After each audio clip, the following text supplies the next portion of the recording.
हिंदी साहित्य में आधुनिक काल का प्रारंभ कब से होता है, इसमें विद्वानों की भिन्न भिन्न राय है। विभिन्न विद्वानों ने आधुनिक काल का प्रारंभ या समय की शुरुआती सीमा अलग अलग समय से मानी है। बात करें मिश्र बंधुओं ने अपनी पुस्तक मिश्र बंधु विनोद में आधुनिक काल को दो भागों में बांटा है, परिवर्तन काल और वर्तमान काल। परिवर्तन काल का समय उन्होंने संवत 1890 से 1925 विक्रमी तक बताया है, जबकि वर्तमान काल का समय उन्होंने संवत 1926 से वर्तमान तक माना है। जबकि आचार्य रामचंद्र शुक्ल ने अपनी पुस्तक हिंदी साहित्य के इतिहास में आधुनिक काल को गद्य काल नाम दिया है और उसकी समय सीमा संवत 1900 से अब तक माना है।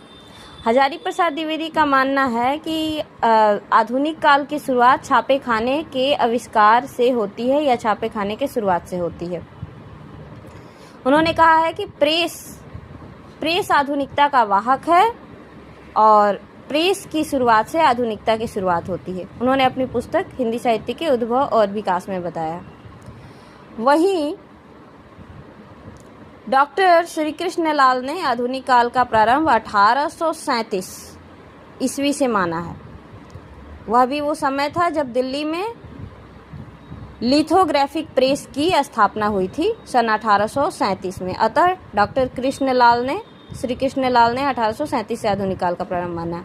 बच्चन सिंह ने आधुनिक काल का प्रारंभ सन 1857 से माना है। सन 1857 से उन्होंने कहा है कि सन 1857 से हिंदी साहित्य के आधुनिक काल शुरू हो जाता है, पर भारतवर्ष के आधुनिक बनने की प्रक्रिया की शुरुआत एक शताब्दी पूर्व उसी समय यानी सन 1757 में ही हो जाती है, जब ईस्ट इंडिया कंपनी ने नवाब सिराजुद्दौला को परासी के युद्ध में हराया था।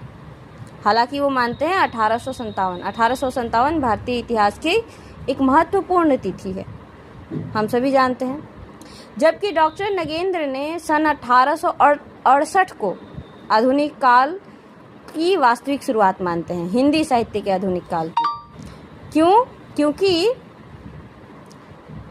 हम सभी को पता है कि भारतेंदु का रचना काल सन 1868 से शुरू होता है, जब उन्होंने अपनी प्रसिद्ध पत्रिका प्रकाशित की थी। ठीक, तो डॉक्टर नगेंद्र ने 1868 यानी भारतेंदु के रचना काल के शुरुआत के साथ ही आधुनिक काल का प्रारंभ माना है। ठीक, इस दृष्टि से देखा जाए तो सन 1850 के बाद यानी भारतेंदु के जन्म के बाद उनकी रचना